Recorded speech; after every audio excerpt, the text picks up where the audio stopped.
everyone, it's Kerry back with you today. I've been making these wallpaper pouches with some lace and sari trim, and they're really fun and quick and easy to make, so I thought I'd show you how I created them today.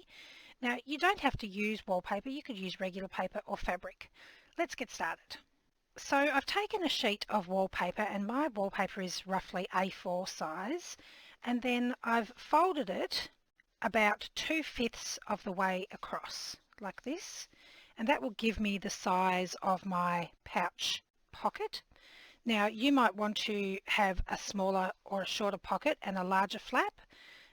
It's completely up to you. I don't measure anything, I've just eyeballed it.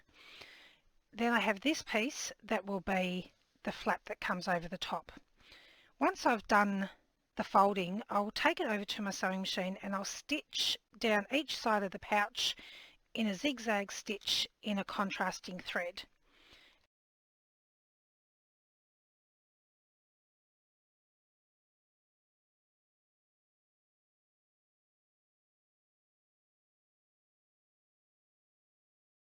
And then it will look something like this. My stitching's a little bit crooked there, but we won't worry about that.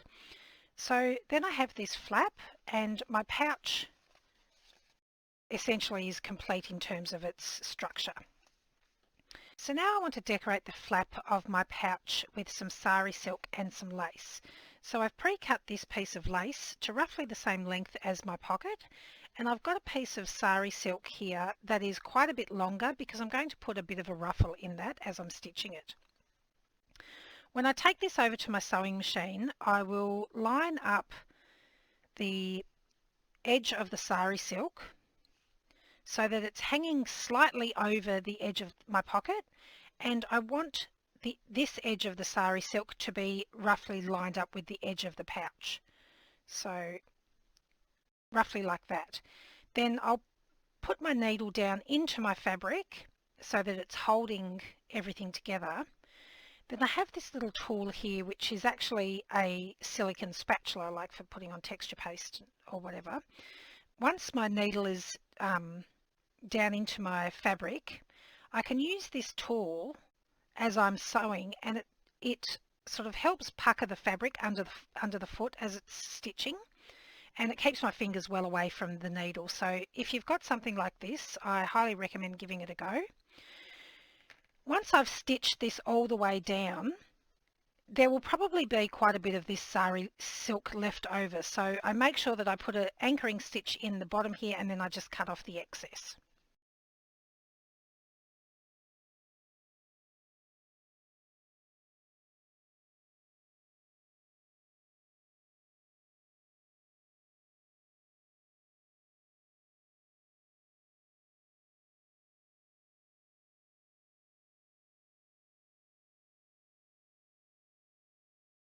So now I have this sari silk ruffle stitched on here, and I've just stitched basically right down the middle of the sari silk, and I've just used a zigzag stitch, and that easily lets me pull this back out of the way so that I can access the edge of the flap, and I can go ahead and stitch my lace trim along the edge there. Now I prefer to do it afterwards, because if I make a mistake when I'm stitching on my sari silk and I want to unpick it, it's a lot easier to unpick it just from the pouch rather than having to unpick it through the lace as well.